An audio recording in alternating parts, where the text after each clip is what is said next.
አቶ ጴጥሮስ ኃይለ ማርያም ዳይሬክተር ጀነራል ክፍሊ ምርምርን ምዕባል ዓቅምሰብን ሚኒስትሪ ትምህርቲ በቀዳምነት ምስ ድምጽ ሓፋሽ ቃል መጠይቅ ተካይድ ዘለኻ ይቀኒልና ሕቶና ንምጅማር ኣብ ሙሉእ ኤርትራ ተወንዚፉ ዝፀንሐ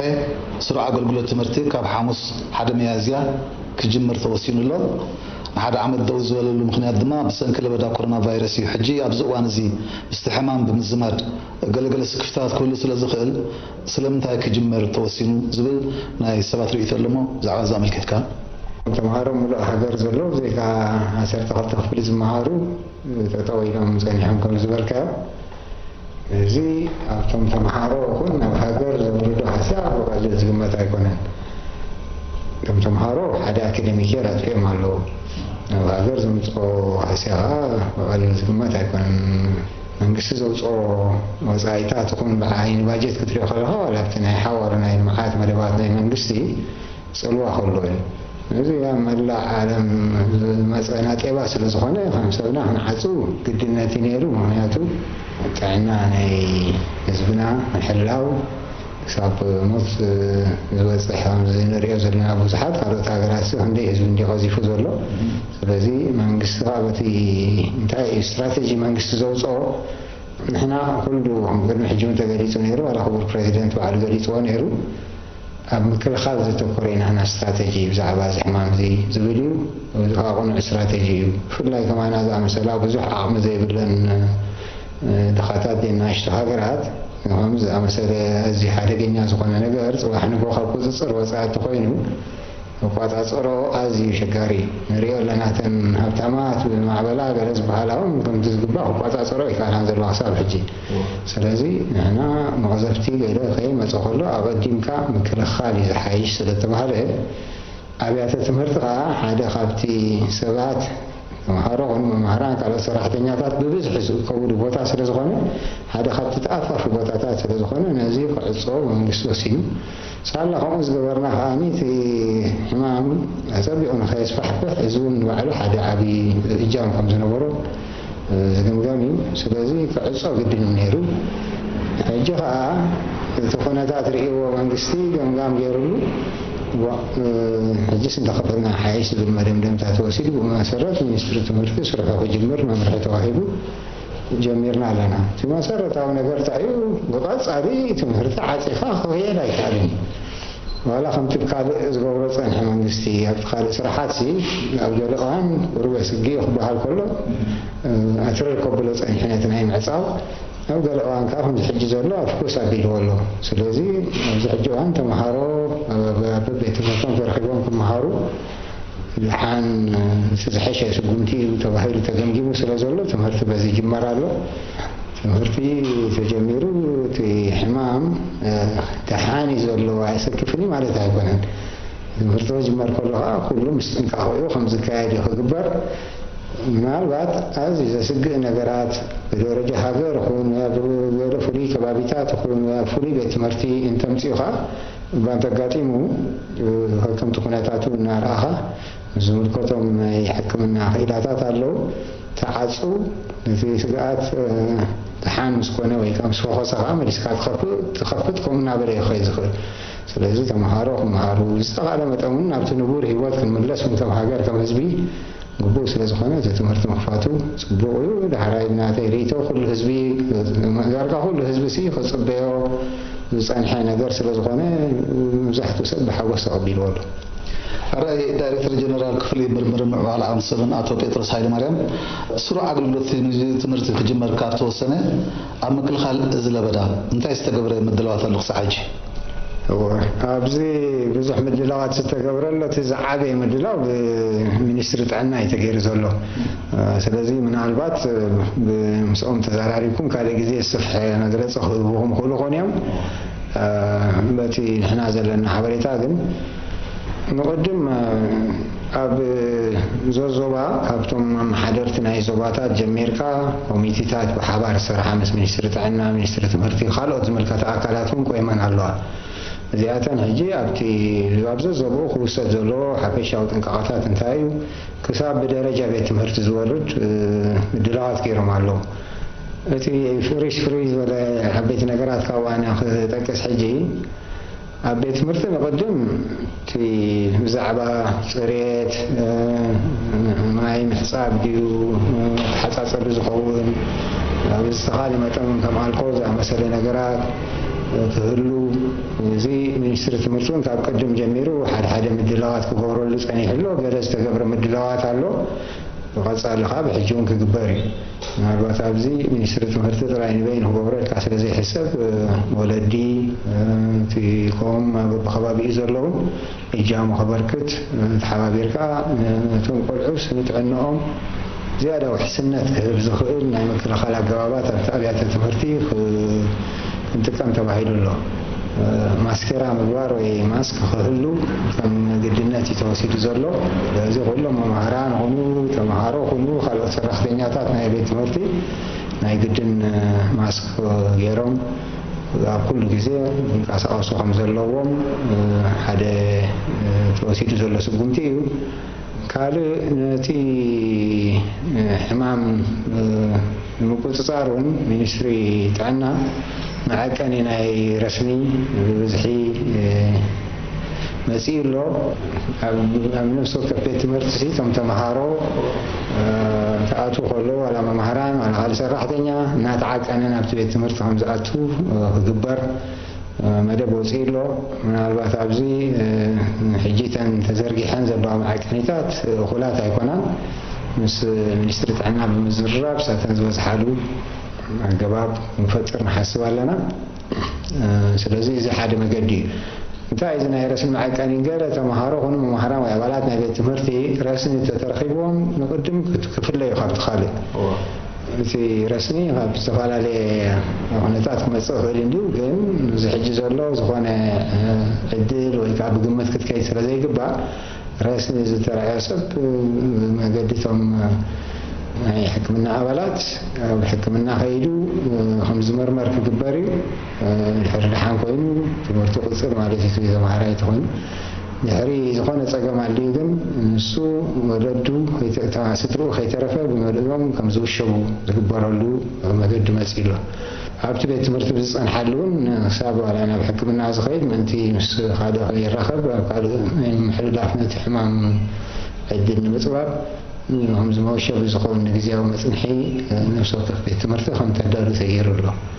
ስለዚ ከምዚ እናገበርካ ናይ ቀረባ ምክትታል በቶም ሓካይም ኣብ ነፍሲ ወከፍ ቤት ትምህርቲ ከዓ ናይ ጥዕና ሓለፍቲ ዝበሃሉ ወይ ተፀዋዕቲ ኣለዉ እንዲኦም እሞ ሚኒስትሪ ጥዕና ነዞም ንሃና ኣብያተ ትምህርቲ ዘለዉ ናይ ጥዕና ተፀዋዕትን ናይ ቀረባ ምትሕግጋዝ እናገበርካ ሓበሬታ ብቐፃሊ ምልውዋጥ እናተገብረ ኩነታት ናይ ኣብያተ ትምህርቲ ምክትታል ክግበረሉ እዩ ኣብ ሓደ ቤት ትምህርቲ ስጋኣት ከምቲ ዓንተወይ ጠቂሰ ነበርኩ ዘስግእ ኩነታት ኣሎ እንተተባሂሉ ክሳብ ምዕፃው ናይታ ቤት ትምህርቲ እትያ መፅእ ዳሕራይ ግዜ ደሓን እዩ ሕጂሲ ብዙሕቲ ስጋኣት የለን ወይ ተቐንጢጢ ኣብ ዝበሃሉ ኣለካ መሊስካ ትኸፍት ተምሃሮቶም ተምሃሮ ማለት እዩ ከምዚ ክንከይድ ኢና ንሓስብ ኣለና እዚ ፍሪ ዝበለ ተገይሩ ዘሎ ነገራት እዩ رأي أتو بيدرس مس مجمار تمرتي أب كل الأبيات تمرتي بلعول ديسبلين كتجبر زلهم قطعات وصيهم كم زلوا تحالف من المنستير متى بزوج أو مجلسي ويابزها بحبرتها من فلات قايله من البعض إسكال هذا الجريء أنت أنتم بلعول ديسبلين كتجبر زلهم فسيمهم كتعرفوا زي بلن قطعات صدقهم عيني زي مثل خال نهاية الحمام تقوينه بمسارتون از ولاد صنعكو أبكم إذا مثل منفس تمركز كايدا خلونا الجين تايزي قبل زلع على درجة جميركا قدم زواتات يوم بعبي حلفنا زوجته يوم تكبر نايز تمرتاو صراحة نايز مسوس خيط انقاعات لذي محاجرت زواتات أب كلهم زواتات أب زلم كنا ممس ملكتهم كلهم أكلات بينهم أخباتات كجورو أني مالو بعابي خات الزخرت زحمة عمزي أنت خيس فحفرسي أنت هنقبر علينا الكام سمني حكمنا إلاتات نسوم بزهوة ممرحيتات كلهم زملكتن أكلات تزوباز الله وأكلاتنا من قسم عليتي إجاما كما يقبرات بحيدو تتحيز له هاوشت منيستر تمرتي ما صرتوا أبتنا منيستر عنا بدرجة هجر زوج أو ممرحيتات تمركزوا قاتهونه كما يكون كم زلوا حد ممرحو زيلو إذا ممرحزي يجي خبطهم زلا عالو حالفتي نايج أنفر تمرتي بتزوبا زلوا جميركا نحنو زوبا زلوا دايركترات ديوم مهران ديوم تمهرو قالوا سرحتين ياتاتا في بيت تمرت زلوا خبروا زقبهم نقرات زرزر زتكسي سلازي تي عند وين توصل نورنا مبزحته زي نتي حمام نقيس بحنا مكان أخذ الجوابات كم يجر ما بجزي أجبري يتربمو من الوقت قون مسوها قوس كتير كم زلوا حافظ شو منيستر عنا منيستر زينا كحوار غورز أنا حاجة قوس زلوا نسوق على خوني أبرز إذن حجي من قدت أنا عبيات تمرتقى ولدي نتمحارو نمحران كزالو قوس ناقبركا أب تبيت تمرتين أب جوزهم كجوزهم أب تبيت تمرتي أب زمالالو سلوان وهون أب كفلو بزهلولو كفلو وسيم أب تبيت تمرتي بزهلولو وخمي كايدو خمس اللهم زغلص نتعنا مركز فحز ولا ما مرحبا زيلو قالوا قون وسينا زلنا هذه حمام سنة عمره يصعطون فتري أب خالوت حجرات كم استرعى حد جزيسي في الله وقربا مسؤول صالحوا يبقى حمام وخينهم صالح زقدودت وخينهم تسعطي قليل يكون بغدا منتنا حكمنا صراحة نياتات الزعابة يسعطي زفتر لهم هذا جن أما مهران صوت فترة خدي من البعض بقولعون حليفك خب بغونع زي مردا أنا تي سجلات كده صوتك ما تصفي سلازي نخمس زعم السنة محبراهم سنة عمرهم صوتي كما يجركا تقطع صورة تخيل نخوم عينة قرب صوت زواج حساب كده خمس زعم السنة جدفت بقولوا زقول حدا مرحون زرقحنا لنا زعجي بقدماي درجات ورخم قدماي رديت مالتي زحت وسكا مهران تقينهم حجسي توم مسارحتهم وهم يجروا متابعهم كما يجرون كنا حبهم يقولوا إلكا صغيرين تمهرهم مهرانهم كما يجروا مهردوهم سكن تخش ناوهم زي بلوم عينة جبر كايدايو من هذا قرب تررز ولا تعطي زحريد بواسبن حكمنا خلافات رام هو معينا سب تزيد اللي ما يوم آخرين فواسان كقولوا لي خلوص لازم هو عينة صحيح ولا ساحت أنت ترأيو نابتهم كيلاتاتنا حكمنا هم زخورز كبارلو من قدي حاسبنا لنا ثم بزحت وذن مخخار عاد نحرحل كان يحبوهم زقبر نعبر كخيط خلقان عوضهم مرحوت إلا رأي يا بيتروس كنت أقدم ناس جلسنا مسني جمار تمرتي كبير عصر تشعة وصار كزوتور سمحوا استفعل له قطعة له نشفنا عفنا فنجان ماس كل ثمارة يخبر له قصصنا كها حلفنا نايزي حجي من يسكن ولده ويستثنى على تمرتين قداي ماس ناتو بأشحات عصرات أشحات مهارة هو بزعبة حلفنا نايمتن كعب عابي وحجيت بيت مرتي سكم ناتو أبتا بيت مرتي كساب زلو وناب تمرتي تبعيلو زقبر بيت مرتي العلاء قدامنا حلفنا توسدي وطبعا على لكم ولدي زعبة دوكم حلفنا توسدنا يقدني ناتو بيت مرتي تبعيلو كنفس زوز حونا وزقوم سولدهم سلزلو ولدون ملكتهم مالتي أبزناي ماسك زمزاجن هجيب توم ولدسي ندقوم ماسكراهم زغبر لهم قدي مسيزلو تسفا قبر ما بزحتهم ولدي بزح شيء هم هذا شجار نجار فريوي يكون لحانيتي واجانا ماسك من الوقت بلس أجمع فترة طويلة بنت منيستر تمرتون كحسب لي نتمازيهم ماسك رهبوز شبروا علوي وغلت اليوم كانوا نزياتهم قبل منقصي ماسك زوا أولو نجارون أبو متعتين يرنا ኣብዚ መጀመርታ ግን ብቆንዱ ወለዶም ሲን ደቆም ማስኬራ ዓጢቖም ከም ዝሰድዎም እዩ ግበር ተሓሲቡ ዘሎ ካልእ እቲ ማሕበራዊ ምርሓቕ እኳ ከምሻሞ ምኾነ ማለት እዩ እቲ ቀንዲ ዘድሊ ግን ፅሬት እንድሕጂ ካብቲ ቀንዲ መከላኸሊ ዘሎ ፅሬት ከዓኒ ማይን ሳሙናን የድሊ እዩ እዚ ኣብ ገዝኦም ገብሮ ዝኽእሉ እቶም ቆልዑ ከኣትውን ክወፁን ምናልባት ኣብ ቤት ትምህርቲ እውን ክንቀሳቀሱ ክእሉ ካብ ቤት ትምህርቲ ናብ ዓይኒ ምድሪ ክኸዱ ክእሉ ካብ ዓይኒ ምድሪ ናብ ቤት ትምህርቲ ክመፁ ክእሉ ወይ እውን ገለገለ ክትሕዙ ስለ ዝኽእሉስ ጉዳይ ፅሬት ማይ ከመይ ኩለን ኣብያተ ትምህርቲ ማይ ክረኽባ ክእላ ድየን ራይ ናይ ፅሬት ዳሕራይታ ናይ ምፍንታት እውን ቅርብ ክንትንክፋት ፅቡቕ መስለኒ ናይ ፅሬት ማይ ፀገም ኣሎ ኩለን ኣብያተ ትምህርትና ማይ የብለንን ገሊአን እየን ዘለዎን ገሊአን የብለንን ሕጂ ካብ ዓሚ ጀሚርካ ብፍላይ ካቶም ተምሃሮ ናይ 11 ክፍሊ ይመሃሩ ስለተባህለ ካብኡ ጀሚርካ ዝተገብረ ገለገለ ነገራት ኣሎ ዓበይቲ ኣጋንእ ዘይመርት ሓፂን ዘለዎ ተገዚኡ ንኣብያተ ትምህርቲ ዝተዘርግሐ ኣሎ ጀሪካናት ብብዝሒ ሓደ 10,000 ዝኸውን ጀሪካናት ናብ ኣብያተ ትምህርቲ መላእ ሃገር ዘለዋ ካሒሉ ኣሎ ጋጣሚ ምሳና ዝፀንሐ ከምዚ ሳምና መሳሊ መፃራረይ ናይ ኣጃክስ ከምኡታት ዝኣመሰለ ስለ ዝነበረ እዚ እውን ናብ ኩለን ኣብያተ ትምህርቲ ከምዚ ዝርጋሕ ተገይሩ ኣሎ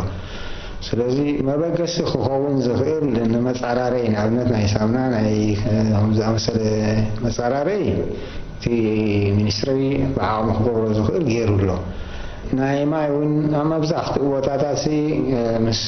እቲ ከባቢ ዘሎ ምሕዳር ምስ ወለዲ ብምትሕግጋዝ ገለገለ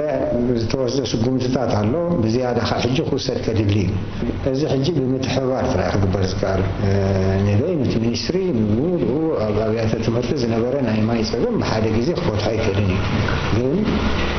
ወለዲ ከዓ ክገብሮ ዝኽእሉ ብዙሕ ነገራት ኣለዉ ስለዚ ወለዲ በብኸባቢኡ ዓቕሞም ዘፍቅዶ ኣበርክቶ እናገበሩ ከምዚ ዝበልካ እቲ ፅሬት ኣዝዩ ገዳሲ ስለ ዝኾነ ናይ ገዝኦም ድሓን ናብ በብገዝኦም ክገብሮ ይኽእሉ እዮም ግን ኣብ ውሽጢ እቲ ቤት ትምህርቲ ኣብ ዝህልውሉ እዋን እቲ ፅሬት ኣዝዩ ገዳሲ ስለ ዝኾነ ክግበር ከም ዘለዎ ነብሲ ወከፍ ቤት ትምህርቲ ከዓ እናታ መደብ ኣውፅኣ ክሰርሕ ምዃና እዚ ከም ሓደ መምርሒ እውን ተዋሂቡ ዘሎ እዩ ምድለዋት ገይረና ዘለዋተን ኣብያተ ትምህርቲ ኣብ መብዛሕትኡ ድሓን ክኸውን ኢልና ንሓስብ እዚ ከዓ ሕጂ ከም ዝበልካዮ እቲ ሓደ ዝስተ ፅሩይ ማይ ክረከብ ክከኣል ኣለዎ መተሓፃፀቢ ዝኸውን እኹል ማይ ክህሉ ኣለዎ ዓይኒ ምድሪ ብዝተኻእለ መጠን ፅሩይ ከም ዝኸውን ኣልኮል ብዝተኻእለ መጠን ከም ዝህሉ ከም ዝኣመሰለ ብዙሕ ነገራት ክግበር ኣሎ እዚ ብቐንዱ ምስ ወለዲ እናተሓጋገዝካ እቲ ሚኒስትሪ ትምህርቲ ከዓ ዓቕሙ ዘፍቅዶ ኣበርክቶ እናገበረ ድሓን ክኸይድ ይኽእል ኢልና ንግምግም ኣለና ማሕበራዊ ምርሓቕ ትለኸ ሽፍቲ ድዩ ከመይ እዩ ኣብዚ ማሕበራዊ ምርሕሓቕ ሓደ ካብቲ መከላኸሊ ገባባት እንዲ ነይሩ ብዝተኻእለ መጠን ምርሕሓቕ ክህሉ እዩ ዝድለ ግን ሕጂ ክንገብሮ ንኽእል ውሱን ምዃኑ ከዓ ርዱ እዩ ኣብ ገጠር ብዙሕ ፀገም የለን ሓፈሽ እውን ብክሳብ ሕጂ ዝፀንሐ ኣካይዳ ህዝቢ ገጠር ዘድሊ ጥንቃቐታት እናገበረስ እቲ ንቡር ሂወቱ ክመርሕ ይፀኒሑ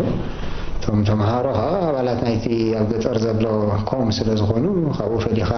ክትሪኦም ኣይትኽእልኻ ስለዚ ኣብ ገጠር በጠቓላሊ ንሕና ክንሪኦ ከለና ብዙሕ ዘሸግር ነገር ኣሎ ክትብል ኣይትኽእልኻ ኣብ መብዛሕትኡ ገጠራት ዘሎ ኣብያተ ትምህርቲ እውን ንኣሽቱ ፃዕቂ ተምሃሮ ኣብ ክፍሊ ብዙሕ ዘይብለን ስለ ዝኾና እዚኣተን ድሓን ክኸዳ ክእላ እየን ድሕራይ ሓደ ገጠር መብዛሕትኡ ገጠራት ዳርጋ ተወሲኑ ኣብታ ከባቢኡ ስለ ዝቕመጥ ብዙሕ ምስ ካልእ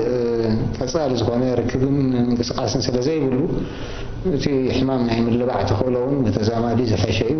ስለዚ ገጠር ዘሎ ኣብያተ ትምህርቲ እተን ብዙሓት ውሑድ ቁፅሪ ተምሃሮ ክፍሊ ስለ ዘሎ ዳርጋ ድሮ እውን ተፋናቲተን እየን ሰርሓ ፀኒሐን ኢልና ክንሓስብ ንኽእል ኢና ኣብ ከተማ እዩ እቲ ዓቢ ፀገም ዘሎ ኣብተን ዓበይቲ ከተማታት ኣብተን ዓበይቲ ኣብያተ ትምህርቲ ከዓ ይትሽግር ሕጂ ኣብ ካልኣይ ደረጃ ኣጋጣሚ ኣብዚ ሕጂ እዋን 10ን 9ን ክፍሊ ጥራዮም ዘለውና ክልተ ክላሳት ወይ ክልተ ግሬድስ ጥራይ ሕጂ 11 ክፍሊ ዝመሃርሉ ዝነበሩ ክላሳት ናፃ እዩ ዘሎ ንዖም ዝምህሩ ዝነበሩ መምሃራን እውን ናፃ እዮም ዘለዉ ስለዚ ነዚ ዘሎ ተወሳኺ ቁፅሪ ናይ መምሃራን ተወሳኺ ቁፅሪ ናይ ክፍልታት ኣብ ግምት ኣእቲኻ بزتقال متن مفنتات كم زهلو أب خلعي درجة زقبروا له من قدي تحاسب له أب قديو هم يجيب أب زوا معتل تغيير زلو ثلاثة شيفت خي تعرف تغيير له بخم تزبرنا تراي خطفانات تمون ثلاثة ترجم على هاي سكول قديو ثلاثة شيفت تكون ما تم تمهارو وحدي لما كل كفل من تمهار تبعيدو بخمو مدب أوسيم بخمو خيديو كرأي يلولوزي مفنتات زيادة عجل هذه ثلاثة شيفت تقبر كلها ومن هالوقت تجيزي أنا تمرتي أقول دو خوانيو تقول حانتي نجار زيادة من تنعيلنا لنا رياح جي كان مهران كات توسخي سعنة فترة لهم زيادة ساعة سرح بس فترة لهم مهران كبجبو توي زلوا ساعة سرح بجبو وسيلهم سي تتمرت خمسة زبدة خكاية خدليو زبدون كلكم قوم هنا جن أبز ما جمري أوان كم حدا حجازنا تبينا زي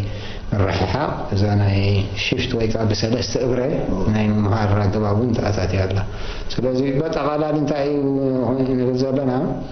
أبوزح بطاطات ده حاني وزح حسبت فيني بفرلايك عقدرات ناشط أبيات تمرتين درجات مفنتات سيس صنحبون أبزن بيز بلا أبيات تمرت خبر ذكر زهم بخمسة تقص صنحكوا على حد سكمتات وسيد الله أبقى لي وزح خبر عيتعال نخون قل تاين عن مسؤول زيرنا أبتي مسك منسترت عنا خون كاز خبر مكتت على عيتنا أبيات تمرتي أوينهم مرقص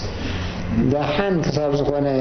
تبي تمرتي زخونة تريان عيد حمام كتاب زي لو خيل مالتي تمرتي زخونة تريان هم سهلهم تعان توي تقصنا تساب مشابنا عيتي حمام مسابين بيتسابون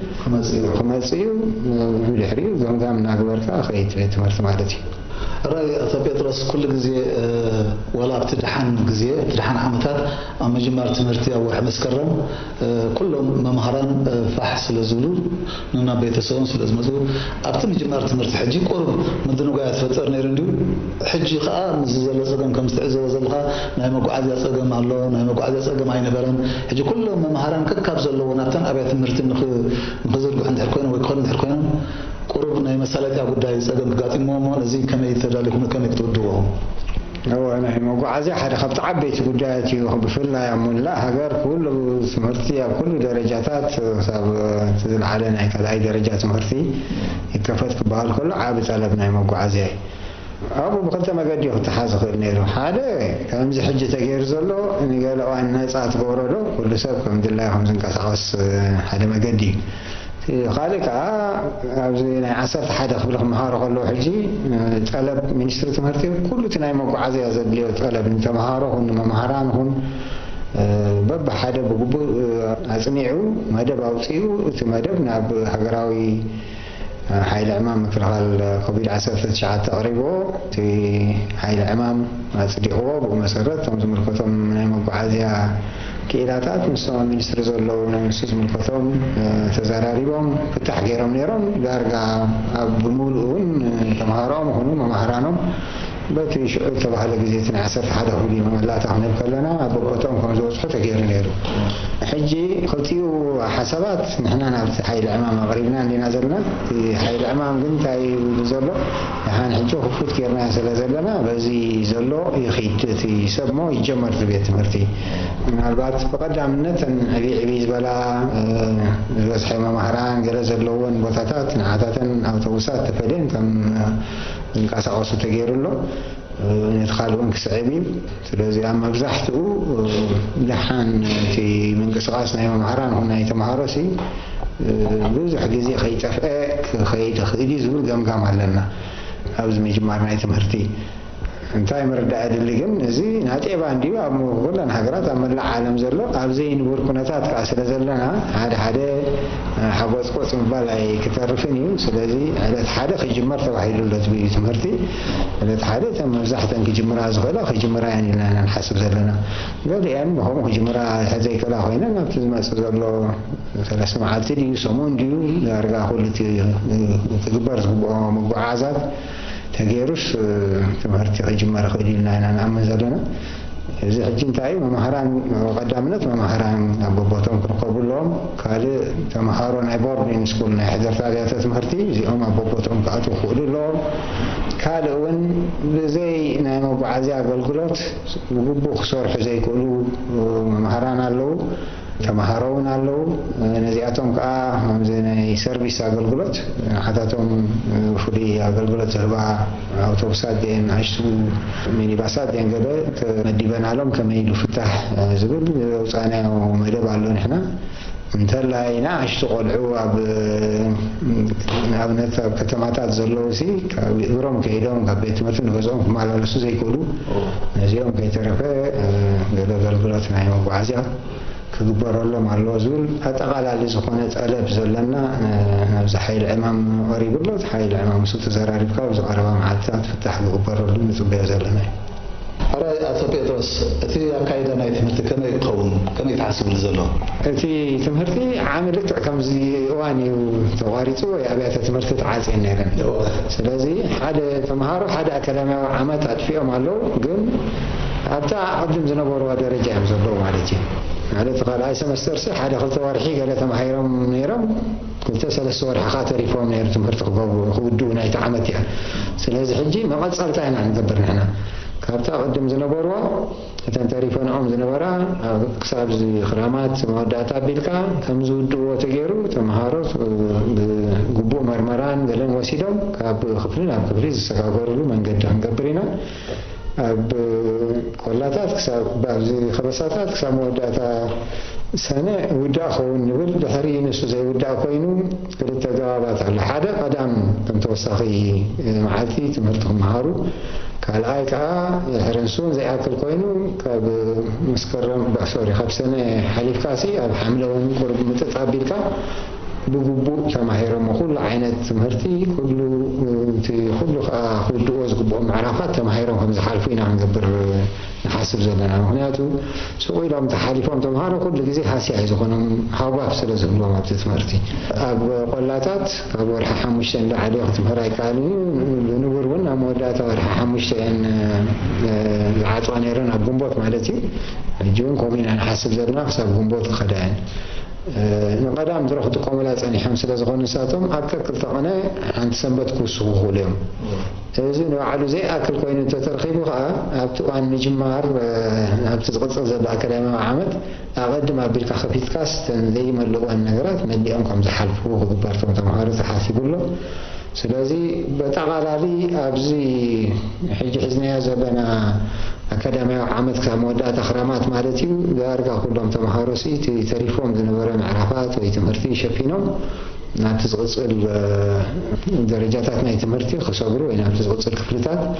ኣብ ዝቕፅል ዘሎ ኣካዳሚያዊ ዓመት ካብ ዝመፅእ ዘሎ መስከረም ወይ ጥጥምቲ ማለት እዩ መስከረም ኣብ ከበሳታት ከባቢ ጥጥምቲ ካብ ቆላታት ሽዑ ሓድሽ ኣካዳሚያዊ ዓመት ከምቲ ንቡር ክጅምሩ እቲ ትምህርቲ ከዓ ተስፋ ንገብር ክሳብ ሽዑ ካልእ ሓድሽ ነገር ከይመፅእ ብዛዕባ እዚ ሕማም ተቐፅሉ ማለት እዩ ምናልባት ናይ ሻምናይ ክፍሊ ኣለዉ ሻምናይ ክፍሊ መርመርኦም ክገብሩ እዮም ሰሙን ከምቶም ካልኦት ተምሃሮ ተሪፎም ዘሎ ምዕራፋት ክውድኦም ድሕሪኡ ኣብ ሰነ ሃገራዊ መርመራ ክግበር እዩ ከምዚ ተታሒዙ ዘሎ ኣራይ ሕቶታትና እንዳወዳእና ኢና ንኸይድ ዘለና ኣቶ ጴጥሮስ ትምህርቲ ፅባሕ ክጅመር እዩ ኣካዴሚያዊ ትምህርቲ ነዊሕ እዋን ምዕፃው ከዓ ከም ተቐድምካ ዝገለፅካ ሃገራዊ ሃስያ ኣብ ልዕሊ ልምዓት መንእሰይ ከም ዘለዎ መንግስቲ ከዓ ነዚ ተገንዚቡ ዝኸፊትዎ ዘለዎም ዳዕንቶ ዝገለፅካዮ እዚ ኣጋጣሚ እዚ ነቶም ቅድም ዝገለፅክዎም ኣብ መስርሕ መምሃር ምስትምሃርን ቀንዲ ዕሙድ ዝበሃሉ መምሃራን ወለዲ ተምሃሮ ከምኡ ንመላእ ሕብረተሰብ እዚ ኣጋጣሚ እዚ እንታይ መልእኽቲ ተመሓላልፈለይ ትደሊ እቲ ትምህርቲ ምጅማሩ ከምቲ ዓንተ ዝጠቐስክዎ ሓደ ቅኑዕ ውሳነ እዩ ዝድገፍ እዩ ኩሉ መብዛሕትኡ ህዝቢ ከዓ ዝደልዮ ዝነበረን ዝፅበዮን ዝነበረ ስለ ዝኾነ ፅቡቕ ስጉምቲ ፅቡቕ ኩነታት ተፈጢሩሎ ተስፋ ንገብርካ በዚ ጀሚርዎ ዘሎ ብዙሕ ዕንቅፋት ከይመፅእ እቲ ሕማምን ብዙሕ ስግኣት ከይፈጠረልና ትምህርቲ ክቕፅል እቲ ኣብ ናብራና ኣብ ንቡር ዝምለሰሉ ኩነታት ክህሉ ተስፋ ንገብር እዚ እናበልና ግን እቲ ስግኣት ናይቲ ሕማም ከዓ ክነኣኣስ የብሉን ኣብያተ ትምህርቲ ንባዕለን ከምቲ ቀዲመ ጠቐስክዎ ብዙሕ ሰብ ዝእክባ ቦታታት ስለ ዝኾና ምእካብ ከዓ ሓደ ካብቲ ቀንዲ جوابات مسفحة نايتي حمام سلازقنا كل سب تنقع خبر كم زلوا فلت على جيت ناي تمرت أكلات دحين كم في الناس نورنا مرحيتات تغير لهم يشترط مرتون بس من يشترط عنا بمخان كم كاتاتو لي أبزي ممهران زيو فلي حالاتنا توسيدهم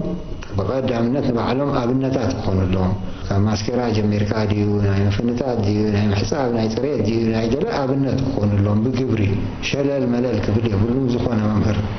مراحتهم صنعتهم تمهارو هذا وزاروا ممهران تنازي يكونوا السمعوا زقوروا يمكن تسريهم سلازم ممهران على حالاتنا تعلم نازي تجنبهم بخدو آخر دلي ولد خامس بيت مهرتين هذا حاجة جزء تي خدوا خبر زبوا تنقطات خبروا لهم عامهم ذفقوا أبرقوا خا في الله نزي توصل إحنا مكان خدي جوابات نايت حمام خبروا لهم هنا توز الحنات عابين أي كلهم زهجر زلوا تمهاري وتحريشنا خا نايدو قومين كلهم ولدي سلازم خمس غيرنا تحابيرنا مسمرقتهم أكلات في الله كامس من يسترت عنا نات حاجة ناسي وزو سقات وزي يقولوا من قدي نزح حجي تجمير زوله هنا خيدونا خيرنا هنا نحسب كل جن إجام خبر كت تحساسب. الرأي دايركتور جنرال مرمرن معنا عبسن منسترت مرتاح بيتروس هاي مريم سلت ذهب كان نبره سلت ذهب كان مجلس أرزو أنا ورداي ملكتك الشمس سمعت دمس حفا شيء قبل بمسك كرتي هابلنا يغني اللي أنا